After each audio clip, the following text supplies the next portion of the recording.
This Friday, the governor will release his May revision to his budget proposal. We don't yet know the details of his plan, but we're clearly facing an enormous deficit that will require more painful choices for us. While I can't comment on specifics of a proposal I haven't yet seen, I'd like to share with you some of the basic principles the Assembly will be considering when the governor releases his proposal. First, the Assembly is committed to producing an honest budget that reflects the values and the priorities of Californians, and to produce that budget in an open and transparent process. I've absolutely been clear since I was elected Speaker that the process will be open and transparent.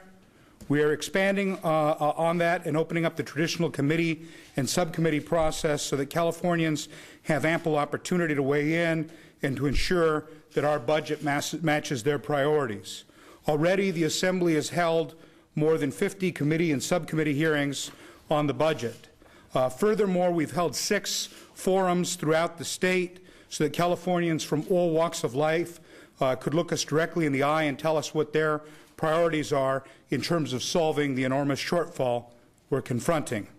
More than 1,500 Californians have participated in forums in places like Palm Springs, Fresno, Reseda, San Diego, and we opened up this process and took it outside of California so we could hear loudly and clearly what the concerns are of the people throughout the state. And creating jobs has consistently been the #1 priority that we've heard. Second, the budget must work for Californians, and clearly right now the most urgent challenge facing Californians is unemployment and underemployment. So the budget that we adopt must be calibrated in such a way as to promote job creation and put Californians back to work.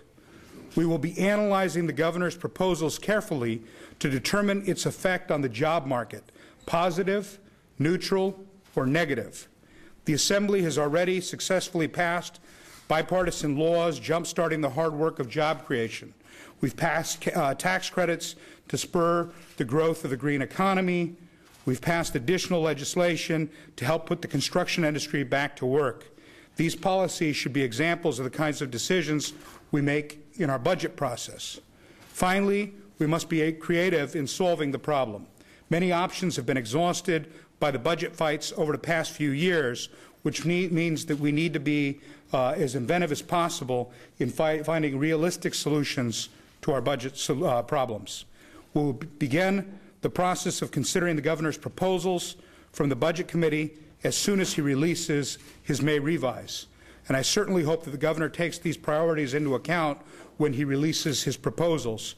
I want to assure Californians that we will approach this heavy responsibility determined to find solutions that close the deficit, promote job creation, and get people back to work. I'm really pleased to stand here by Speaker Pérez's side. He is changing the way that we do budgeting and the way that we operate here in Sacramento. When he says he's committed to transparency, we've seen it so far every step of the way, and I fully expect that we're going to see it throughout that process. We've pierced the bubble, the capital bubble, and taken the decision-making and some of the thought process outside of the Capitol and to the people.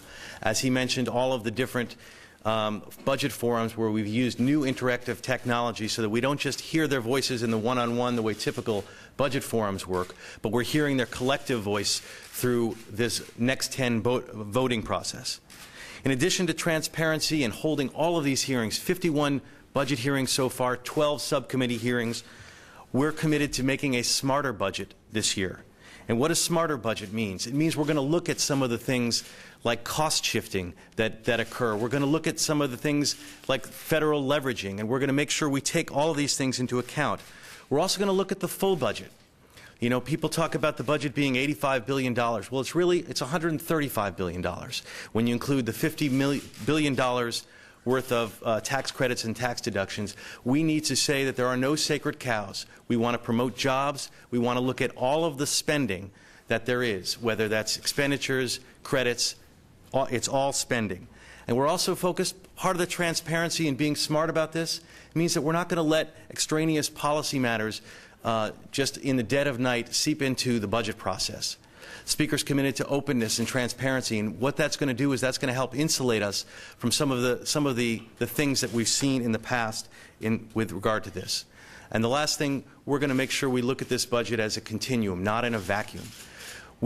The Speaker and I are freshman members, so we have a longer-term horizon to look at in the future, and we're going to look at budgeting in the longer-term horizon. And we're also not going to, we're going to look over our shoulder to where we've been, and we're going to recognize that that cuts that we make now are cumulative. A $30 million cut in a vacuum may not seem like a lot, but when you add it on to a social service program, when you add it on to what we've done before, in some cases, it's a death blow.